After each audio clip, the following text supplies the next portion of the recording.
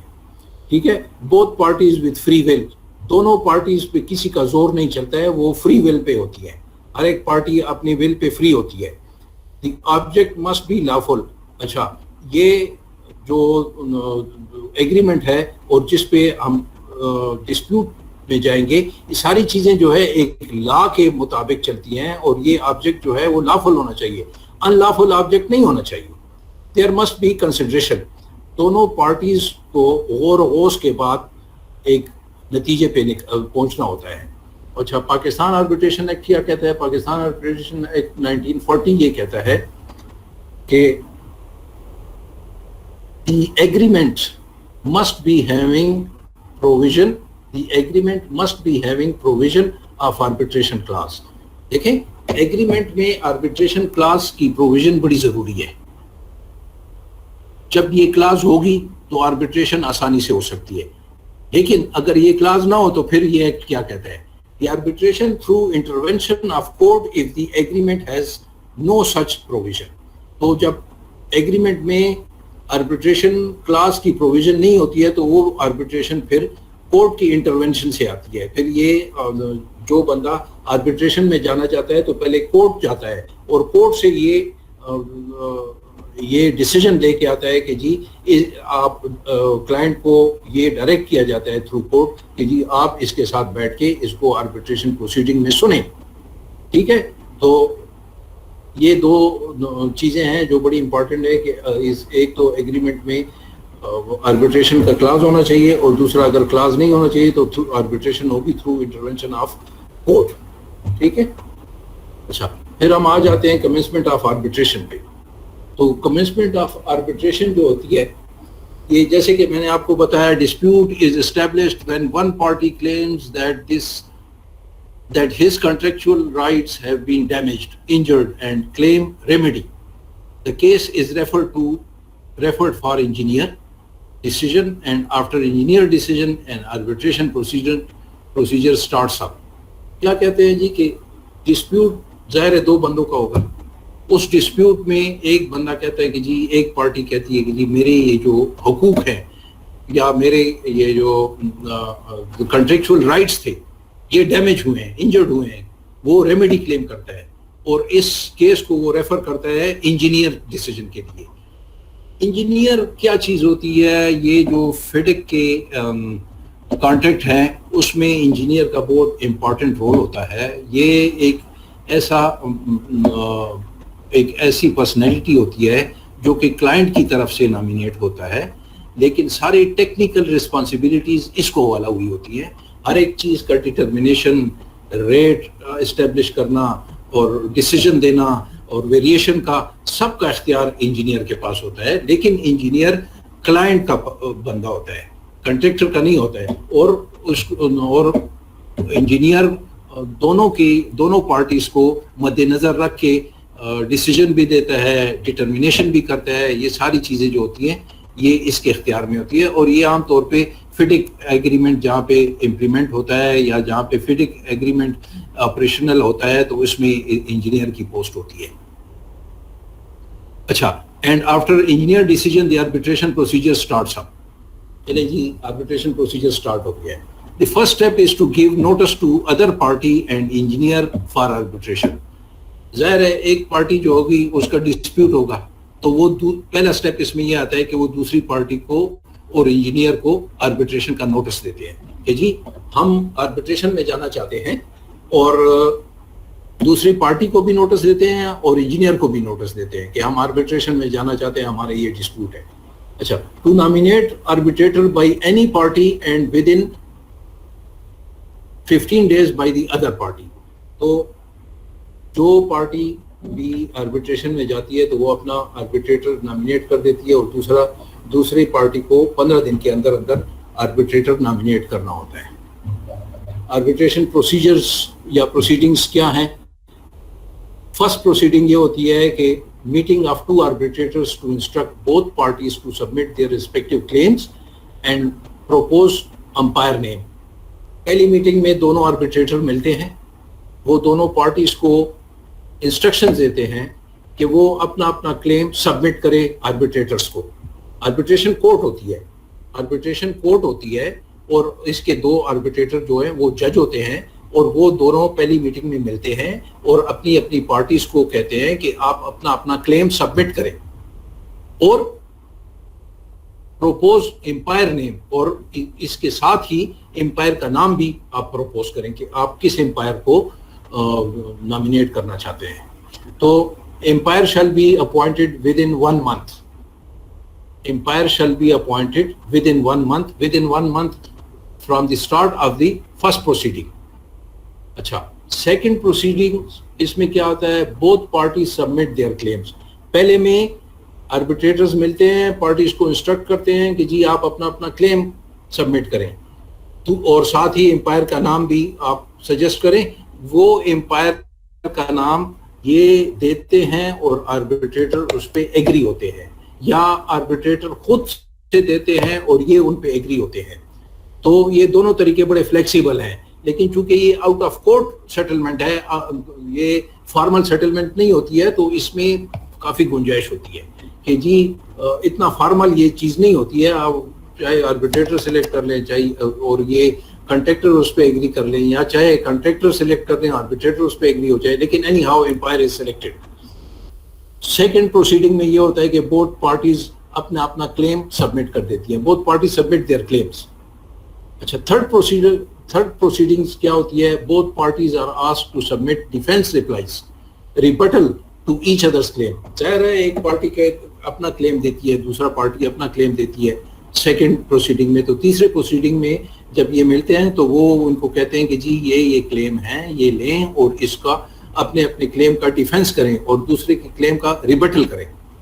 چوتھی پروسیڈنگز جو ہوتی ہے وہ اس میں both parties are asked to submit rejoinder on each other's defence replies. چوتھی پروسیڈنگ میں ایسا ہوتا ہے کہ جو ریپلائز یا ریبٹل انہوں نے سبمٹ کی ہوئی ہیں تو اس پر پھر دوبارہ ریویو کرتے ہیں دونوں پارٹیز, اور یہ اپنی ریجائنڈر پیش کرتے ہیں اسی آربیٹریشن کورٹ کو. پھر اس کے بعد ففتھ پروسیڈنگز آ جاتی ہیں. ففتھ پروسیڈنگ میں کیا ہوتا ہے کہ ایشوز آر فریمڈ. یہاں تک ابھی تک ایشو فریم نہیں ہوا ہے کہ کس ایشو میں ہم بات کر رہے ہیں. چوتھی پروسیڈنگ تک, چوتھی میٹنگ تک ایشو فریم نہیں ہوا ہے. چوتھی میٹنگ تک ابھی کلیم ہی چل رہے ہیں, اس کا ڈیفینس, اس کی ریپلائی, اس کا ریبٹل, اس کا ریجائنڈر. ابھی پانچویں پروسیڈنگ میں ایشو اسٹیبلش ہوگا کہ issues are framed for specific elaboration and submission. تو ایشو اسٹیبلش ہو جاتا ہے کہ جی یہاں پہ یہ ایشو ہے, اب اس کو آگے لے کے چلیں گے. ٹھیک ہے. اچھا, پھر سکس پروسیڈنگ آ جاتی ہے. Issues are discussed and witnesses arguments if any are given. چھٹی پروسیڈنگ میں کیا ہوتا ہے کہ اس میں وہ جو ایشو فریم ہوتے ہیں اس کو ڈسکس کیا جاتا ہے, اور اس ڈسکشن میں جو وٹنسز, جو پارٹی بھی پیش کرتی ہے, آرگومنٹ پیش کرتی ہے, وٹنسز پیش کرتی ہے, ایویڈنس پیش کرتی ہے, وہ اس میں پیش کیا جاتا ہے. سیونتھ پروسیڈنگ میں final agreement and closing of proceeding. ساتویں میٹنگ جو ہوتی ہے یہ فائنل میٹنگ ہوتی ہے آربیٹریشن کورٹ کی, اور اس میں فائنل ایگریمنٹ اور کلوزنگ آف پروسیڈنگ ڈسکور ہو جاتا ہے, ڈسکلوز ہو جاتا ہے کہ جی بس یہاں تک ہماری میٹنگ جو تھی بس ختم ہو گئی ہیں. آپ نے ایشو ریز کیا ہے, آپ دونوں پارٹیز نے ایشو کو سبمٹ کیا ہے, ہم نے اس کو دیکھا ہے, پھر آپ کو بھی بتایا ہے, ایک دوسرے کو بتایا ہے ایک دوسرے کا ایشو, پھر آپ نے اس پہ جواب سبمٹ کیا ہے, اس جواب کو پھر آپ نے ڈیفینڈ کیا ہے, ڈیفینڈ کرنے کے بعد پھر پانچویں میٹنگ میں ایشو اسٹیبلش ہوئے ہیں, چھٹی میں اس ایشو کو ڈسکس کیا گیا ہے, وٹنسز, آرگومنٹ, ایویڈنسز, جو کچھ بھی تھا چھٹی میٹنگ میں سب ختم ہو گیا ہے. پھر ساتویں میٹنگ میں فائنل ایگریمنٹ ہوتا ہے اور کلوزنگ آف پروسیڈنگز ہو جاتی ہیں کہ بس جی اس ساتویں میٹنگ کے بعد اور کوئی میٹنگ نہیں ہوگی. پھر اس کے بعد ایوارڈ رائٹنگ آتا ہے. تو ایوارڈ جو ہوتا ہے وہ جس طرح میں نے آپ کو کہا ہے کہ یونانیمس بھی ہو سکتا ہے اور سپلٹ بھی ہو سکتا ہے. یونانیمس جب دونوں جج ایک ہی فیصلے پہ متفق ہوں, ایک ہی فیصلے پہ اتفاق کریں کہ جی ہاں اس ڈسپیوٹ کا یہ فیصلہ ہے میری نظر میں, اور دوسرے دونوں جج کی نظر میں ایک ہی فیصلہ ہو, تو اس کو یونانیمس ایوارڈ کہتے ہیں. اور اگر ایک کچھ کہہ رہا ہو دوسرا کچھ کہہ رہا ہو تو پھر اس کو سپلٹ ڈیسیجن کہتے ہیں. وہ سپلٹ ڈیسیجن جو ہے وہ کانفیڈینشلی پھر وہ امپائر کو چلا جاتا ہے. اچھا, پھر اس کے بعد یونانیمس سپلٹ ڈیسیجن ہو گیا ہے. In case of split decision both awards are reflected to umpire. دونوں ایوارڈ جو ہیں وہ امپائر کی طرف بھجوا دیے جاتے ہیں. In case of unanimous oblique umpire, in case of unanimous empire decision, award is submitted in the court of law to make it a degree. Unanimous decision ہو یا split decision ہو, اگر unanimous decision ہو تو وہ award جو ہوتا ہے وہ court of law میں پیش کیا جاتا ہے تاکہ اس کی ڈگری بنا دی جائے اور اس کو امپلیمنٹ کیا جائے. اگر اسپلٹ ڈیسیجن ہو تو اسپلٹ ڈیسیجن میں یہ ایوارڈ امپائر کی طرف بھیجے جاتے ہیں اور امپائر پھر اس پہ اپنا فائنل ورڈکٹ یا ڈیسیجن دیتا ہے, اور وہ ڈیسیجن بھی فائنل ڈیسیجن جو امپائر کا ہوتا ہے وہ بھی کورٹ میں جمع کر دیا جاتا ہے کہ اس کو to make it a decree, تاکہ ڈگری اس کی ایشو کی جائے تاکہ اس ایوارڈ کو امپلیمنٹ کیا جائے.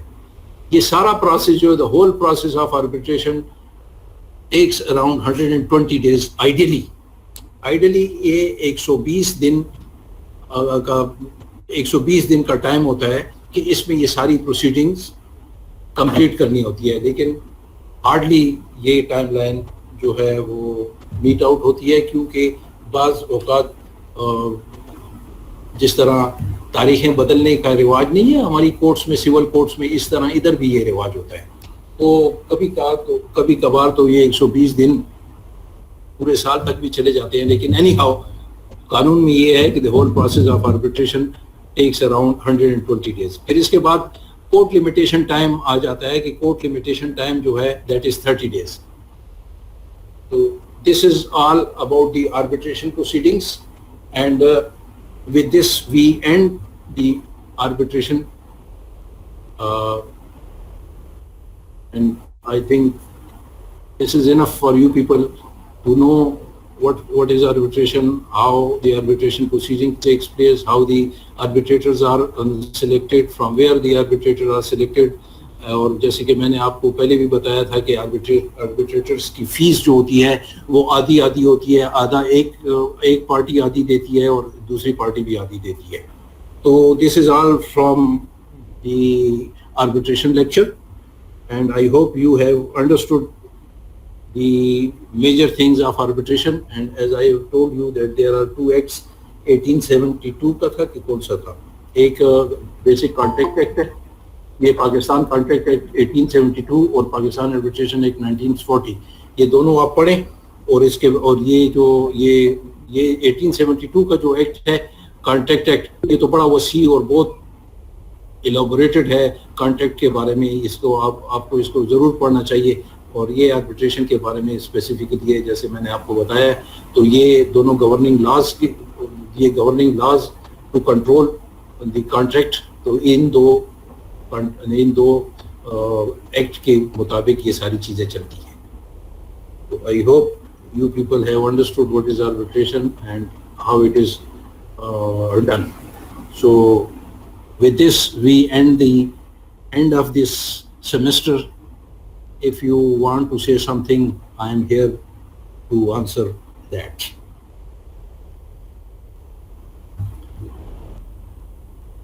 جی کچھ بولے نا.